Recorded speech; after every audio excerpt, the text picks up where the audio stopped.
बच्चों, हम लोग यूपी बोर्ड के विषय विज्ञान कक्षा 8 का अध्याय 1 इसको हम समझने का प्रयास करते हैं। इस अध्याय का जो आप लोग नाम देख रहे हैं, फसल उत्पादन एवं प्रबंध।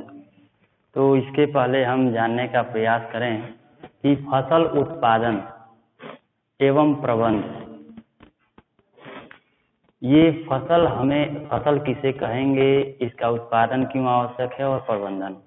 हम जानते हैं कि कोई भी सजीव है तो उस सजीव को जीवित रहने के लिए भोजन की आवश्यकता होती है और भोजन वह किसी न किसी पर निर्भर रहता है। लेकिन हम लोग यह देखेंगे कि जनसंख्या को देखा जाए तो मनुष्य की जनसंख्या बहुत ज़्यादा है और सभी को भोजन की आवश्यकता है। इसलिए भोजन को अधिक मात्रा में उत्पादन करने के लिए हमें फसल बोना पड़ता है। यानी हम सबसे पहले यह जानने का प्रयास करें कि फसल क्या होता है। फसल, अगर हम किसी क्षेत्र में एक प्रकार के पौधे बड़ी मात्रा में उगाते हैं तो उसको हम फसल कहते हैं। उत्पादन हो गया, फिर इसको रखना, क्योंकि हम कोई भी फसल उगा लेते हैं तो फसल अनाज का एक ढेर प्राप्त हो जाता है और उसको हम अपने एक लिमिट तक भोजन को अपना लेने के लिए उस अनाज को हम एकत्रित करके उसमें रख देते हैं कि वह हमारा जो है एक निश्चित अवधि तक जो है हम उसको बनाकर, जिस प्रकार से आप उसको ग्रहण करते हैं, जो भी अनाज है उसको हम एकत्रित करके प्रबंधन करके रख देते हैं, जिसको हम ये प्रबंधन कर रहे हैं। यानी अच्छे ढंग से रख दें कि वह जो है हम एक लिमिट तक उसको ले सके, भोजन के रूप में उसको ग्रहण कर सके। अब हम जानने का यह प्रयास करेंगे, देखिए फसल उत्पादन करने के लिए उसके तौर तरीके जाने, उसके प्रकार जाने, उसके विषय में जाने कि कैसे हम फसल का उत्पादन करेंगे। थोड़ा इसके हम इतिहास के बारे में जान जाते हैं। मनुष्य, पहले आप लोग इतिहास में पढ़ भी चुके हैं कि मनुष्य जो है यह पहले जो है पाषाण काल में या पहले के जो मनुष्य थे वो घुमक्कड़ी थे, उनको उतना नॉलेज नहीं था, उनको जानकारी नहीं थी और वे जो है वे एक जगह से दूसरी जगह घूमते थे, भोजन मांस खाते थे, कच्चे मांस खाते थे, उनको नहीं पता था। लेकिन बाद में उनको पता चला, आग की खोज होने के बाद उनको पता चला कि हमें भोजन को भूनकर खाने से और अच्छा लगता है, भोजन का खाने लगे। फिर उसके बाद और भी जब वो लोग थोड़ा और उनके बुद्धि का विकास हुआ तो एक जगह से दूसरी जगह जाने लगे। फिर उसी में वह जान गए कि कुछ अन्न के दाने अगर हम उगाते हैं तो उसको अगर खाया जाता है तो वह बहुत अच्छे लगते हैं। फिर उसके धीरे धीरे उन्होंने एक खेती करना सीख लिया। तो खेती करने से हमें जो है फसल अधिक मात्रा में प्राप्त होगी और जिससे हमें अनाज अधिक मात्रा में प्राप्त होगा। फसल हम बोएंगे तो अधिक मात्रा में अनाज प्राप्त होगा। तो हम यह फसल के उत्पादन ये जान चुके हैं कि फसल का ये जो परंपरा है उत्पादन का, यानी कि जिसको हम कृषि कहेंगे, यानी फसल उत्पादन की जो प्रक्रिया होती है उसे हम कृषि कहते हैं। तो कृषि की क्या पद्धतियां हैं, कैसे हम उसका उत्पादन करेंगे, कैसे हम कृषि करेंगे और फसल का उत्पादन करेंगे। तो हम देखेंगे कि कृषि की पद्धतियां जो हैं,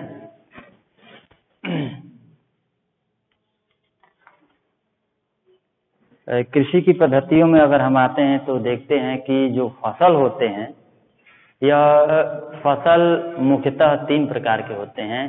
अगर देखा जाए तो आपके रूप में 2 प्रकार का है, हम इसके 3 प्रकार बता रहे हैं। फसल, पहले तो आप जान जाए फसल किसे कहते हैं, थोड़ा इसके बारे में, तब इसके बारे में मैं कृषि की पद्धतियों को बताऊंगा। अब पहले हम दिखा रहे हैं कि फसल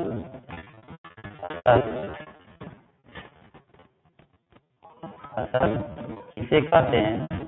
तो किसी भी स्थान पर एक प्रकार के अन्न को हम उगाते हैं, अनाज को उगाते हैं किसी भी क्षेत्र में,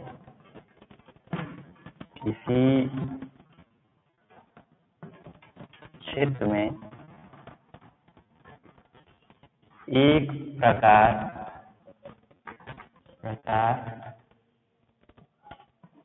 के किसी क्षेत्र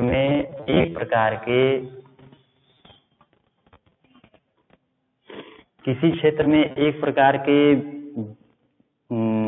एक प्रकार के पौधों का उत्पादन करना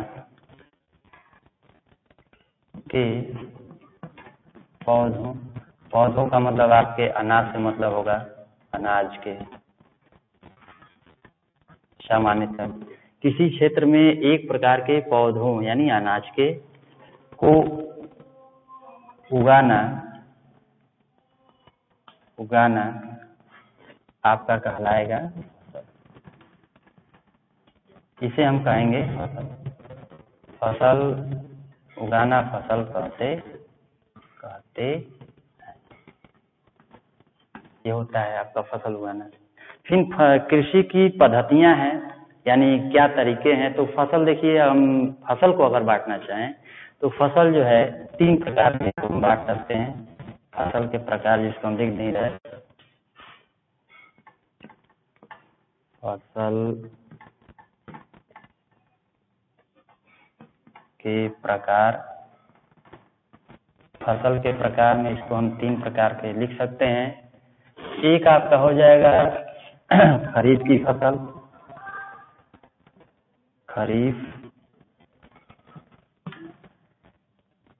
और आपका जायद हो जाएगा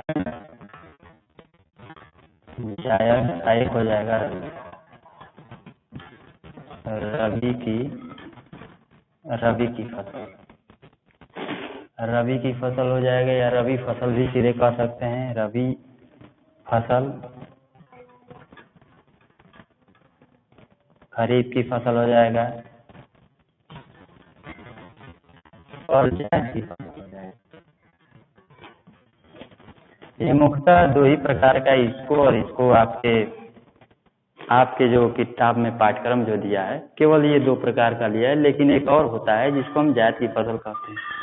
खरीफ की फसल किसे कहते हैं? अब खरीफ की फसल जो धान आप देखे हैं, धान के साथ जो भी बोए जाते हैं, जैसे मक्का है, धान है, ये सब जो है खरीफ की फसल में आते हैं। जायद की फसल में आपकी अधिकतर जो ये ककड़ी है, खीरा है, तरबूज है, ये सभी जायद की फसलें होती हैं। रबी की फसल यानी जो गेहूं के साथ बोया जाता है, गेहूं के साथ आपका मटर है, चना है, ये सभी जो है ये रबी की फसल पे आते हैं। ऐसे इसमें हम उदाहरण भी दे दें, कौन सी आप लिख सकते हैं उदाहरण भी, जैसे धान हो गया, और इसमें हो गया जायद की फसल में खरबूज हो गया, ककड़ी हो गई, खीरा हो गया, ठीक है, आदि। ऐसे इसमें आप लिख सकते हैं जैसे गेहूं हो गया, गेहूं, सरसों हो गया आदि। और धान के साथ जैसे आपका ये धान है, इसके बाद जो है आपका आ जाएगा मक्का हो जाएगा, मक्का। ये सभी चीजें ये जो हैं, धान मक्का हुआ, खरीफ की फसल हो गई। जायद की फसल में आपका ककड़ी खीरा हो गया, रबी की फसल में गेहूं और सरसों हो गया। ये आपके फसल के प्रकार हो गए। अब हम कृषि की पद्धतियों पर पढ़ेंगे कि कृषि की पद्धतियां क्या हैं। आप फसल के बारे में जान चुके हैं, एक बार और देख सकते हैं। किसी क्षेत्र में एक प्रकार के या एक किस्म के भी इसको हम बोल सकते हैं, एक प्रकार के या एक किस्म के पौधों यानी अनाज के को उगाना फसल कहलाता है। फसल आपके 3 प्रकार के हो गए। तो फसल के बारे में आप जान चुके हैं। इसका उत्पादन हम कैसे करेंगे, यानी ये 3 प्रकार के जो आप लोग पढ़े हैं, जो 3 प्रकार के ये किस्म पढ़े हैं, 3 प्रकार के इसके फसल के प्रकार जो पढ़े हैं, इनका उत्पादन कैसे करें। उत्पादन के बाद सबसे बड़ी बात होती है कि इनको हमको 1 वर्ष तक अपने भोजन के रूप में इनको रखना है, खाने के लिए भोजन बनाने के इनको रखना है। जैसे गेहूं है, गेहूं को आप लोग उगा लेते हैं या आपके घरों में उगाया जाता है या देखे होंगे, तो उसका हम लोग उगाने के बाद उसको हम अनेक तरीके से, सुरक्षित तरीके से, जो आपके ड्राम होते हैं उसमें रखने के लिए, मतलब अनेक तरीकों से हम लोग उसको दवा डाल के रख देते हैं कि हम उसको साल भर तक अपने वार्षिक अपने एक अवधि तक उसको हम भोजन के रूप में ले सकें। वही प्रबंधन कहलाता है, यानी सही ढंग से रखना, उचित प्रकार से रखना। कृषि की पद्धतियां, फसल में आप देख चुके हैं, प्रकार हैं, कृषि की पद्धतियां हैं। अब कृषि की पद्धतियों में ही आएगा ये जो आपके फसल के प्रकार थे, आपने देख चुके हैं। अब हम आगे देखेंगे, आपका एक दिया है आधारित फसल पद्धतियां। तो कृषि की पद्धतियां क्या हैं? कृषि की पद्धतियां यही हैं कि कोई भी फसल उगाने के लिए आपको एक विशिष्ट तरीके से उसके लिए खेत तैयार करना, उसके लिए अच्छे बीज लेना। कोई फसल है, गेहूं की फसल मान लीजिए बोना चाहते हैं, चाहे धान की फसल बोना चाहते हैं, तो उसके लिए खेत तैयार करना, जो भी उसके सिस्टम है, सिस्टम से आपको चलना पड़ेगा। तो गेहूं का है तो देखे होंगे, गेहूं का फसल का उत्पादन करने के लिए गेहूं के अच्छे बीज होने चाहिए, खेत सही ढंग से बना होना चाहिए, उर्वरक होने चाहिए, उचित समय पर सिंचाई चाहिए, उसमें अनेक प्रकार के आपके उग आते हैं जो बेकार पौधे हैं, उनको जो है हटाने के लिए दवा या निराई गुड़ाई की आवश्यकता पड़ जाती है। मतलब इस प्रकार से हमें एक तरीके से जब हम फसल को उगाते हैं तब जाकर हमें मिलते हैं अनाज, यानी उस फसल से जो हम उसको अनाज प्राप्त करते हैं। उस अनाज प्राप्त करने, फसल भी आपकी तैयार हो गई तो उस अनाज को निकालने के लिए भी तरीके होते हैं। जो गेहूं के लिए अलग सिस्टम होगा और धान के लिए अलग सिस्टम होगा, जैसा कि आप देखे ही हैं, ये प्रैक्टिकली है, प्रायोगिक है। तो हम लोग अब कृषि पद्धतियां के बारे में पढ़ें।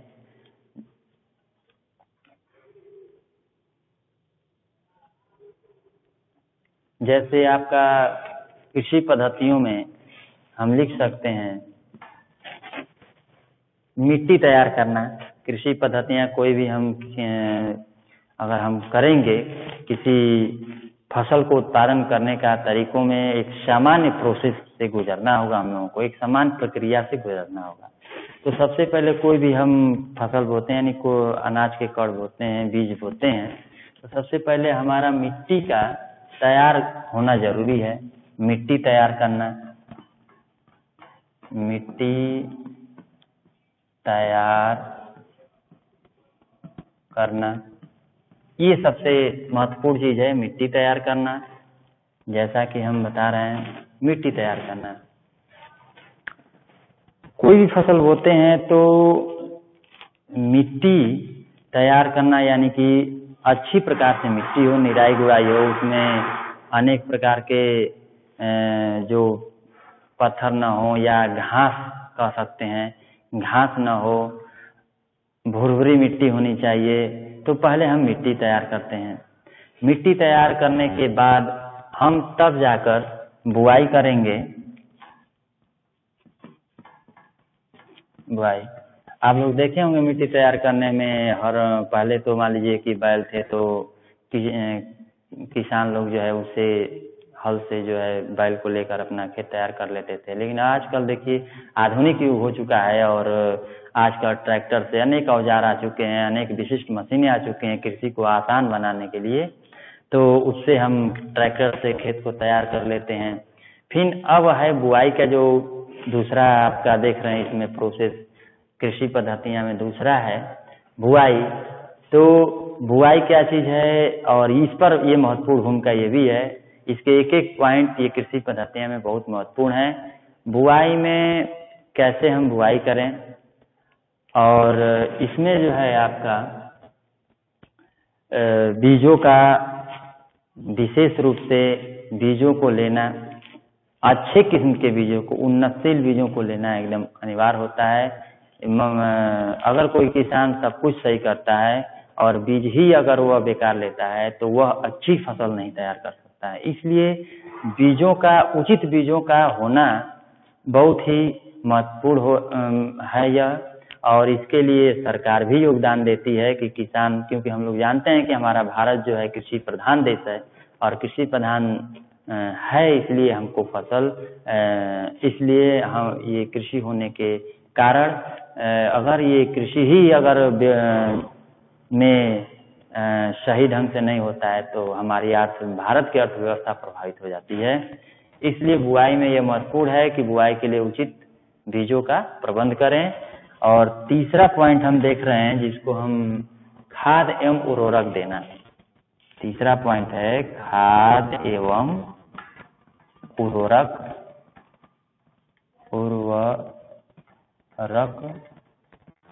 खाद एवं उर्वरक देना। खाद एवं उर्वरक देना, ये चीज है खाद एवं उर्वरक देना। अब ये महत्वपूर्ण हो जाता है कि जब हम बीज बोते हैं तो उसके साथ या उसके थोड़ा बाद खाद और उर्वरक, खाद का मतलब आप जो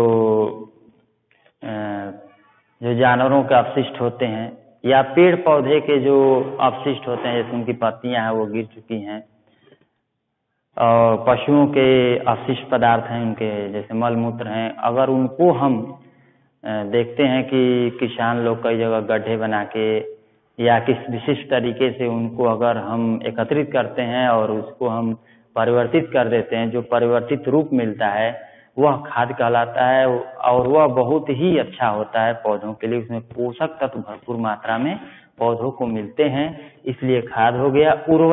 उर्वरक और खाद में अंतर है। उर्वरक जो आपके दुकानों पर मिलते हैं, जैसे आपका यूरिया है, पोटास है, अनेक प्रकार के उर्वरक हैं जो पौधों को दिए जाते हैं, ये फैक्ट्रियों में निर्मित होते हैं। ये आपके फैक्ट्रियों में खाद जो है निर्मित नहीं होते, ये सामान्यतः खेतों में या कहीं भी जगह पर किसान गड्ढा खोद के उसमें या कोई एक सिस्टम बना करके, एक टंकी बना करके उसमें अनेक और ये क्या बोलते हैं कि केचुए के किस्म मिलते हैं, उसमें डाल करके बहुत ही अच्छे प्रकार से खाद का निर्माण करते हैं। तो वो खाद हो गया। और उर्वरक ये अगर फसल को दिया जाता है तो फसल के लिए पोषक तत्व की मात्रा अच्छी प्रकार से मिल जाती है, और पोषक तत्व मिलने के कारण वो पौधे आपका बहुत अच्छे तैयार होंगे, यानी फसल अच्छी तैयार होगी। जब फसल अच्छी होगी तो उसमें जो अन्न बनेगा वो भी जो है अच्छे अन्न बनेंगे, और अधिक मात्रा में हम अनाज प्राप्त कर लेंगे, अच्छी फसल प्राप्त कर लेंगे। चौथा पॉइंट आपका है सिंचाई।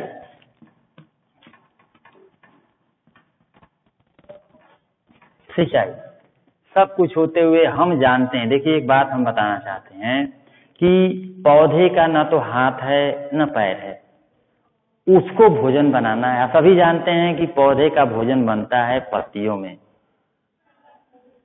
जड़ों से खनिज लवण लेते हैं।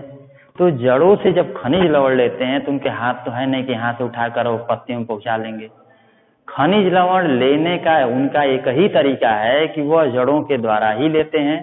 तो जड़ों के द्वारा लेते हैं तो कैसे लेते हैं? रस बना करके। जो खाद उनका उर्वरक है वो जल में घुल जाता है, और वो मान लीजिए किसी अगर फसल जिस क्षेत्र में उगाया जा रहा है उसमें पानी ही न दिया जाए, यानी सिंचाई न किया जाए, तो पानी की मात्रा कम हो जाएगी, जिससे वो पोषक तत्व देने के बाद यानी खाद देने के बाद भी उस पौधे को नहीं प्राप्त हो पाएगा, पत्तियों तक जो है पोषक तत्व नहीं पहुंच पाएंगे, यानी खाद की जो मात्रा उनको चाहिए वो नहीं पहुंच पाएगी, जिससे हमारा फसल नुकसान हो जाएगा या नहीं हो पाएगा। पानी यानी सिंचाई बहुत आवश्यक है, जिससे वह खनिज लवण घुल करके जड़ों के द्वारा तना से होते हुए पत्तियों में चला जाता है और भोजन बनता है। तो ये जो है सिंचाई बहुत ही आवश्यक है। आपका पांचवा पॉइंट है खरपतवार से सुरक्षा। खरपतवार से सुरक्षा। चलिए देखिए, खरपतवार से सुरक्षा की बात आ जाती है तो हम फसल उगाते हैं, कोई भी फसल उगाएं, कम या अधिक मात्रा में कुछ ऐसे बेकार पदार्थ उत्पन्न हो जाते हैं, या हम कह सकते हैं कि उन पौधों का कोई आवश्यकता नहीं है, वह जो है किसी काम के नहीं हैं, तो वे पौधे के साथ जो उगाते हैं, आपके फसल में उगाते हैं, तो उनको हम कहते हैं आपका ये खरपतवार। और इन खरपतवारों से सुरक्षा कैसे हम करें, क्योंकि ये खरपतवार फसल के साथ उगेंगे, तो फसल के साथ उगने पर ये जो है पोषक तत्व को ये ही अपने संग्रहित कर जाएंगे। जगह भी पौधे का जो फैलने के लिए चाहिए वो भी यह अपनी जगह ले लेंगे, तो फसल पूर्ण तरीके से नहीं विकसित हो पाता है, जिससे हमको अच्छी फसल नहीं प्राप्त हो पाती है।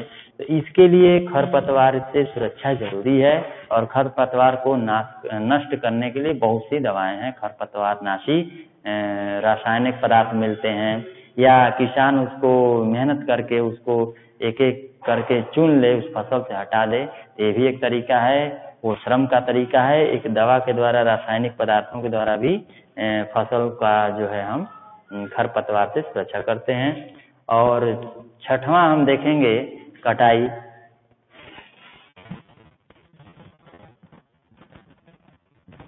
कटाई, ये फसल जब हमारी तैयार हो जाती है तो सबसे महत्वपूर्ण ये प्रोसेस है कि उस फसल को अब हम खेत से हटा लें, अलग कर लें, तो हम उसको कटाई करते हैं और फसल को उस क्षेत्र से काट करके अलग कर लेते हैं, तो इसको हम बोलते हैं कटाई। और अब है सातवां पॉइंट आपका भंडारण। भंडारण, तो कटाई के बाद हम इसका मड़ाई कर देंगे, जो इसमें नहीं दिया गया है मेन पॉइंट में। कटाई के बाद जो लोग देखते हैं, जिसको हम मड़ाई करते हैं, जिसको देहातों में दौरी भी बोला जाता है, मड़ाई करने के बाद थ्रेशर के द्वारा थ्रेशिंग किया जाता है, इंग्लिश में बोल सकते हैं उसको, और तब जाके अनाज को अलग कर लिया जाता है। अनेक विधियों द्वारा उसको अलग कर लेते हैं और शुद्ध अनाज, प्योर अनाज जो है हम प्राप्त कर लेते हैं, और तब जाके हम उसका हम क्या करते हैं, अंत में जो है भंडारण करते हैं। तो ये आपका आ जाता है भंडारण। भंडारण, तो ये बहुत ही महत्वपूर्ण चीज है भंडारण, क्योंकि सभी हम कार्य करने के बाद यदि हम अनाज का भंडारण नहीं कर पाएंगे तो भोजन के रूप में लेंगे क्या।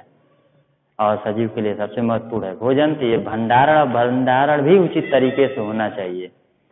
अगर उचित तरीके से भंडारण नहीं होगा तो हम लोग जो है भोजन के रूप में हम क्या ग्रहण करेंगे, तो भंडारण जो है बहुत ही आवश्यक है। अब हम देखते हैं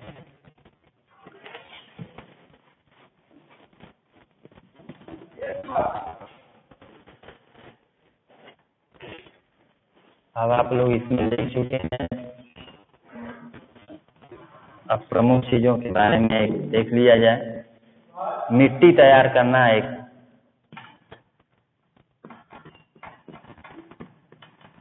मिट्टी तैयार करना, मिट्टी तैयार करना। एक किसान के लिए मिट्टी हम कैसे तैयार करता है, तो आज दो तरीके हम देख सकते हैं, एक परंपरागत और एक आधुनिक। परंपरागत में आपका पहले के जो बैल से, कोई भी किसान है बैल से और हल से अपने जोतने के हिसाब से हल का प्रकार लेता था और खेतों की तैयारी करता था। लेकिन आज के आधुनिक युग में ये ट्रैक्टर हैं जो अनेक प्रकार के उसके साथ हल हैं, और बहुत ही कम समय में हम जो है अधिक क्षेत्र को जो है हम मिट्टी तैयार कर सकते हैं, यानी उसको हम जोत सकते हैं। तो उसके थोड़े प्रकार के बारे में हम देख लेते हैं कि मिट्टी तैयार करने में किस प्रकार के हल का प्रयोग करते हैं, कृषि औजारों का प्रयोग करते हैं, जो आप लोग किताब से देख भी सकते हैं कि किस प्रकार के औजारों का प्रयोग करते हैं, क्योंकि हमको प्रमुख ही चीजें पढ़ानी है। तो और वैसे हम प्रमुख चीजों के बारे में वर्णन कर चुके हैं। तो आगे हम देखते हैं कि क्या चीजें और हैं प्रमुख चीजें।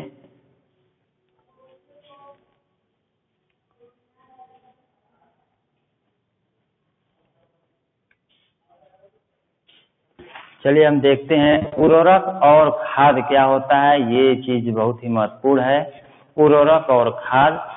तो उर्वरक किसे कहते हैं, ये सभी चीजें तो मैंने बता दिया पॉइंट करके, तो इसको आप लोग तैयार करते रहिएगा। अब हम लोग देखेंगे, यहाँ शुरू करते हैं उर्वरक और खाद। तो खाद और उर्वरक क्या है? खाद एवं उर्वरक, ये महत्वपूर्ण चीज है, सभी महत्वपूर्ण है, उसमें ये महत्वपूर्ण है, थोड़ा कठिन है, क्लिष्ट है, तो इसलिए बताना जरूरी है। खाद जो अभी चर्चा भी किए हैं खाद के बारे में, देखिए खाद इसको हम लिख भी दे रहे हैं, पौधे एवं जंतुओं के, पौधे एवं जंतुओं के, पौधे एवं जंतुओं के अपशिष्ट पदार्थ, अपशिष्ट पदार्थ, पौधे एवं जंतुओं के अपशिष्ट पदार्थ जो सड़ने के बाद जिस पदार्थ में वह बदल जाते हैं, परिवर्तित हो जाते हैं, अपशिष्ट पदार्थ सड़ने के बाद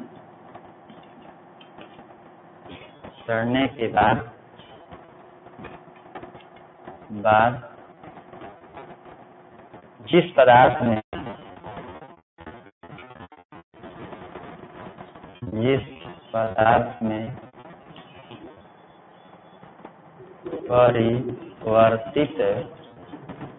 परिवर्तित हो जाते हैं,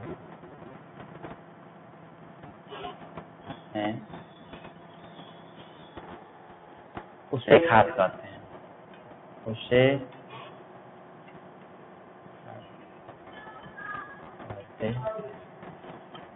उसे खाद कहते हैं। ये हो गया, उसे हम खाद कहते हैं। और उर्वरक देखिए, ये उर्वरक जो है एक रासायनिक पदार्थ होते हैं जिनको हम फैक्ट्रियों में, कंपनियों में उत्पादन करते हैं, प्रयोगशाला में उत्पादन करते हैं। और ये रासायनिक पदार्थों को लेकर, न तो ये जंतुओं और पौधे के अपशिष्ट होते हैं, ये रासायनिक पदार्थों से ही अगर वे पदार्थ हम उत्पादन करते हैं जो पौधों के लिए आवश्यक होते हैं, तो उसे हम उर्वरक कहते हैं। हम लिख सकते हैं उर्वरक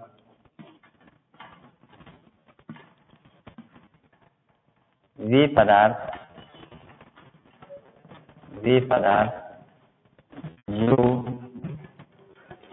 जो रासायनिक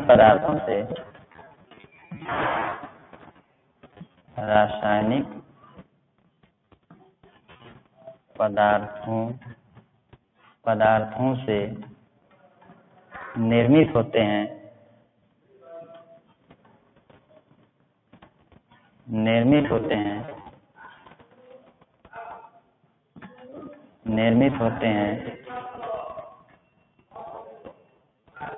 तथा पौधे के लिए पोषक तत्व की पूर्ति करते हैं, होते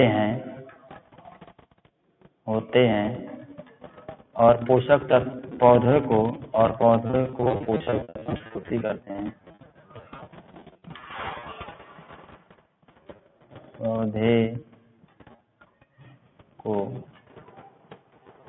पोषक तत्वों की पूर्ति करते हैं,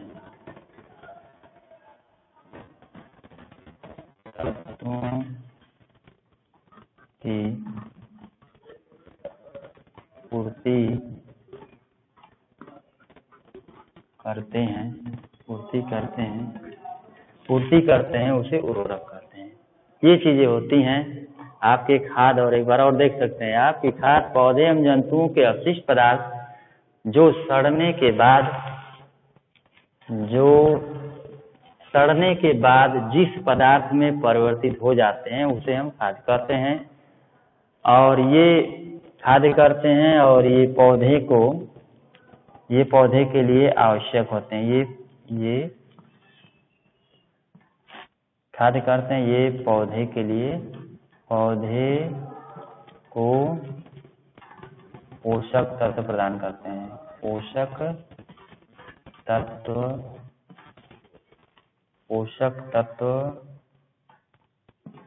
प्रदान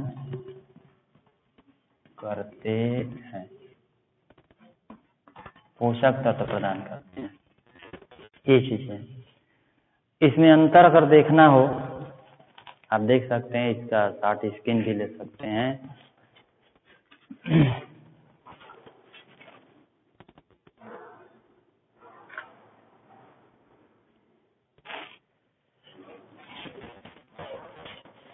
आइए अब देखते हैं हम खाद एवं उर्वरक में अंतर क्या है। में अंतर क्या है। अगर अंतर हमको लिखने के लिए एग्जाम में दे दिया जाता है तो इसमें क्या अंतर है, खाद एवं उर्वरक में अंतर। यहाँ हम लिख दें खाद, यहाँ हम लिख दें उर्वरक।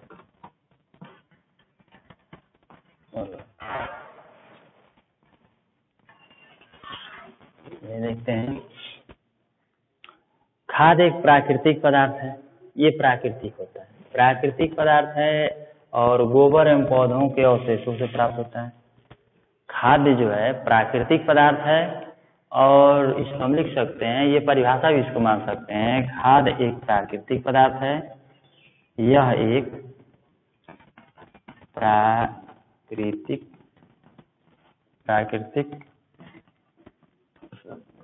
पदार्थ है, ये प्राकृतिक पदार्थ है और ये मानव द्वारा ये जो है इसमें हम लिख सकते हैं कि यह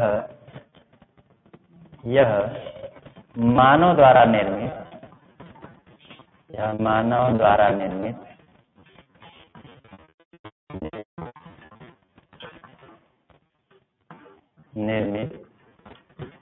ये लवण है, मानव द्वारा निर्मित एक प्रकार का लवण है।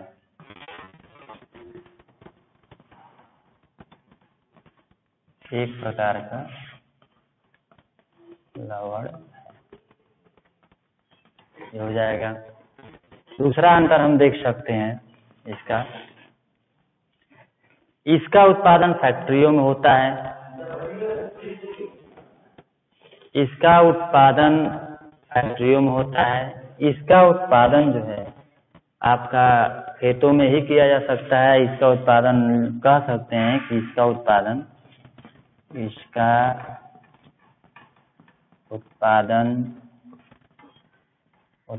खेतों में होता है,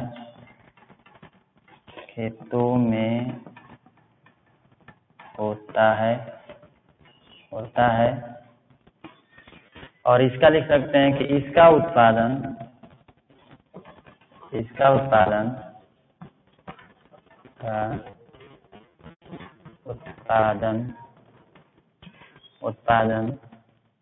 फैक्ट्रियों में होता है,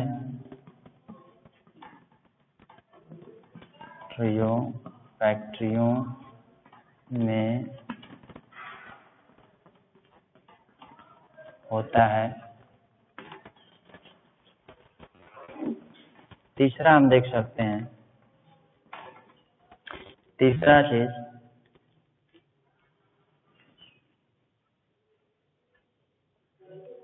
इसमें ह्यूमरस की मात्रा अधिक होती है। इसमें जो है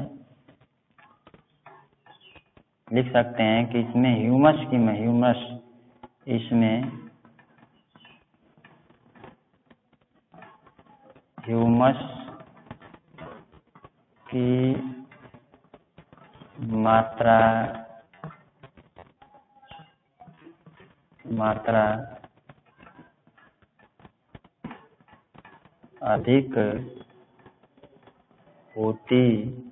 अधिक होती है। इसमें ह्यूमस की मात्रा अधिक होती है और इसमें ह्यूमस की मात्रा को कह सकते हैं कि इसमें ह्यूमस की मात्रा नहीं होती है। ये उर्वरक में ह्यूमस नहीं मिलता है, इसमें ह्यूमस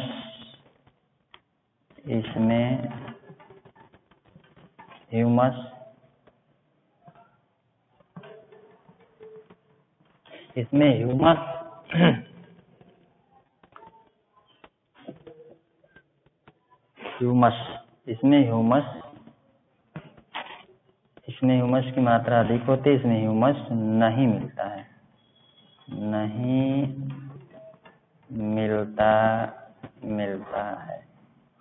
इसमें ह्यूमस अधिक नहीं मिलता है।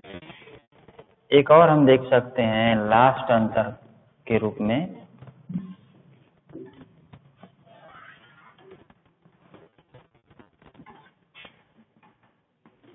देख सकते हैं इसमें नाइट्रोजन,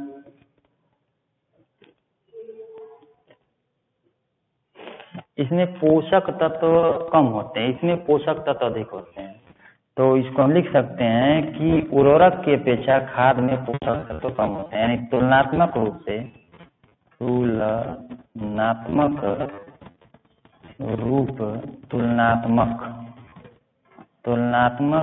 से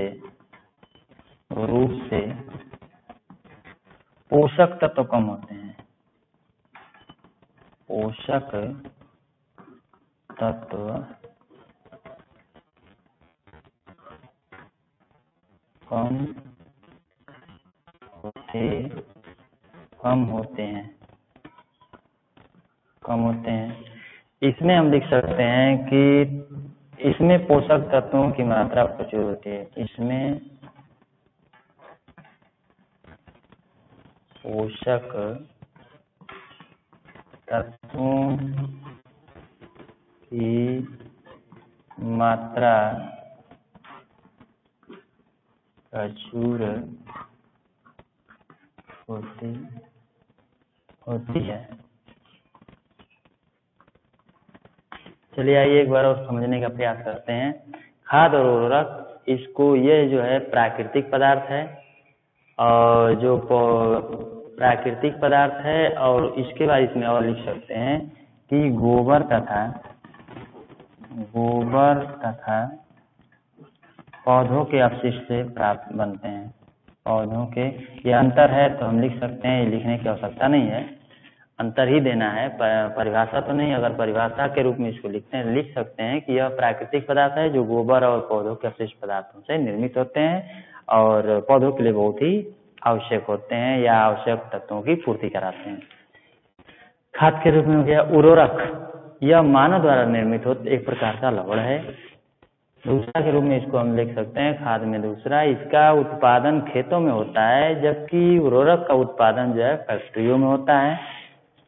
इसमें ह्यूमस की मात्रा अधिक होती है, इसमें ह्यूमस की मात्रा नहीं मिलती है, इसमें उर्वरक में नहीं होता। ह्यूमस क्या होता है, आप लोग देखे होंगे कि जब खेतों में, जैसे धान की खेती देख लीजिए, धान में जब पानी की मात्रा दी जाती है, सिंचाई की जाती है, पानी जब उसमें लग जाता है तो उसमें कीड़े मकोड़े और उसमें के जो खाद जो दिए गए रहते हैं उसमें सड़ गल के और उसमें एक प्रकार का लेयर बना देते हैं और उसमें बहुत ही अच्छी मात्रा में नाइट्रोजन मिल जाता है, यानी जो पौधे के लिए पोषक तत्व चाहिए बहुत ही अच्छी मात्रा में प्राप्त होते हैं। तो ये जो है ह्यूमस बहुत काम का चीज है, ये इसी को हम ह्यूमस कहते हैं। एक बार और देख लीजिए, जब फसल उगाते हैं तो पानी दी जाती है, तो पानी जब लगता है तो उसके ऊपर कीड़े मकोड़े, पौधों के अपशिष्ट पदार्थ जैसे पत्तियां उसमें गिर जाते हैं, कीड़े मकोड़े उसमें गिर के मर जाते हैं, फिर वो सड़ गल के एक लेयर का निर्माण कर देते हैं जो पानी की ऊपरी परत पर, ये तैरते रहते हैं, ऊपरी परत पर एक लेयर का निर्माण कर देते हैं। इसमें प्रचुर मात्रा में पोषक तत्व उपस्थित हो जाए जो पौधों के लिए चाहिए, तो यही लेयर को हम क्या बोलते हैं, इसी को हम बोलते हैं ह्यूमस। जबकि आपका उर्वरक में ऐसा नहीं होता है, फैक्ट्रियों में बनता है जो ये आपका उर्वरक, इसमें ह्यूमस नहीं मिलता है। ह्यूमस जो बनता है वो आपके खेतों में ही बनता है, खाद में रहता है, ये होता है आपका ह्यूमस। तुलनात्मक रूप में पोषक तत्व कम होते हैं, खाद में जो है पोषक तत्व कम होते हैं। फैक्ट्रियों में जो निर्मित किए जाते हैं ये पदार्थ, इसमें देखा जाता है कि पौधों के लिए कौन सा पदार्थ, कौन सा जो है तत्व चाहिए, उस हिसाब से जो है ये उस यौगिक यानी कि उर्वरक का निर्माण किया जाता है। इसलिए इसमें पोषक तत्वों की मात्रा प्रचुर होती है, ये इसमें है। तो हम लोगों ने देखा कि उर्वरक क्या है, खाद क्या है, और भी आगे आप लोगों ने पढ़ा कृषि, फसल के बारे में पढ़ा, फसल के बारे में पढ़ा, फिर कृषि के तरीके देखे, क्रमशः क्या करना पड़ता है और उसके बारे में पढ़ा। फिर उसके बाद जो है परंपरागत खेती के बारे में पढ़ा, आधुनिक खेती के बारे में पढ़ा। आधुनिक खेती का मतलब बीज को लेकर के अच्छे उपयोगी बीज बोए जाएं, अच्छे किस्म के बीज बोए जाएं, खेत के हिसाब से वैज्ञानिक रिसर्च करके देख लिया जाए वैज्ञानिकों द्वारा कि मिट्टी किस टाइप की है, कोई कमी अधिकता ना, ये सब वैज्ञानिक तरीकों से जो अगर खेती की जाए, एक वाक्य में हम कह सकते हैं वो आधुनिक हो जाएगी। और जो पहले के लोग कृषि करते आए हैं, अगर उस तरीके से हम चलते चले जाएं तो वो परंपरागत होगी। इस प्रकार कृषि के तरीकों को आप दो भागों में बांट सकते हैं। अब उसके बाद उसके बारे में पढ़ा, फसल उगाते हैं तो उससे हम अन्न कैसे प्राप्त करते हैं, वो पूरे एक विशेष तरीकों में आपने पढ़ा। फिर खाद क्या है, उर्वरक क्या है, इसके विषय के बारे में पढ़ा, यानी इसकी परिभाषा पढ़ा। खाद के जो प्रकार हैं इसके बारे में पढ़ा। अब इस प्रकार जो है आप देख सकते हैं, इसका स्क्रीन ले सकते हैं, स्क्रीनशॉट ले सकते हैं। धन्यवाद पूरे वीडियो देखने के लिए। पढ़ाई के लिए आप लोगों के शुभकामनाएं।